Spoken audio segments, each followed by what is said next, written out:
Hi, all. My name is Dan Ross. I'm the principal for Woodland Junior Senior High School in Baileyville, Maine, in Washington County. I was asked to talk to you a little bit very quickly about vaping in the school. Uh, Quite frankly, it's all over the place. I have more kids that are vaping now than I have who don't, and that's junior high and high school combined. I have kids that are vaping in class. A lot of people think that they're doing it just to get a rise out of people. They're doing it because they're addicted. They can't go that long without taking a drag off their vape pen. Those who are a little bit more, um, they're a little bit more reserved, I guess you'd say, will ask to go out to the bathroom. Um, to they're not using the bathroom; they're using the vape pen. Um, but then they lose significant amount of time because they're out of class, sometimes more than once. Some are out every period long, so that results in loss of instruction time. Others, I'm also the 504 coordinator for my school, and I have requests from parents now that are asking me to write in breaks during the day so that their child can go outside and vape, which, as you know, is not allowed on school grounds anyway. But I think that's just crazy that we're at that point where the parents are just recognizing the fact that the kids are so addicted that they're either staying home on purpose because they know they can't get through the day without um, leaving and taking that break if they don't want to actually do it in the bathroom, which we don't support. Um, but it's just crazy. It's disruptive to the school day. It's disruptive to their attendance. It's disruptive to their health.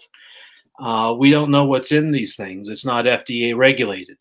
Um, Kids have found a way to kind of puncture some of the cartridges and put other things in there that are even more illegal.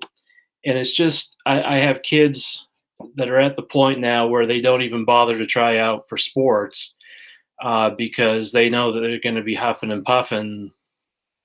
Probably a bad choice of words, but after the first 10 or 15 minutes of practice, I have kids that do have that popcorn lung effect.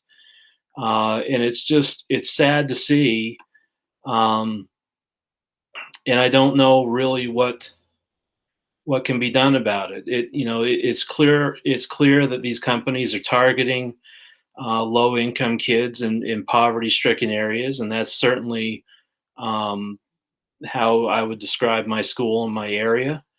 It's to the point where it's almost part of their culture, and it's just um, the amount of flavors available. It's just silly. The trying to cover up the taste and all the garbage that's in there by putting flavoring in is just it's irresponsible in my view. And the last thing too, and I know this is supposed to be short, but I do want to put on your radar something else that I don't think gets talked about an awful lot, and that's how the vape pen sharing and passing back and forth contributes to the COVID spread.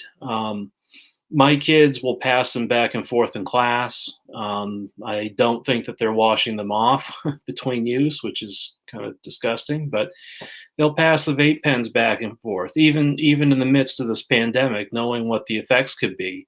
But that's how addicted that they are, is that they're willing to ignore COVID entirely so that they could get a puff or a drag off the vape pen that they borrowed from a friend or that they loaned out to a friend and got back.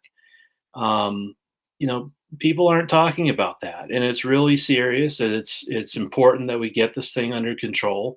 And I fully support taking flavored vapes off the shelves to protect the kids.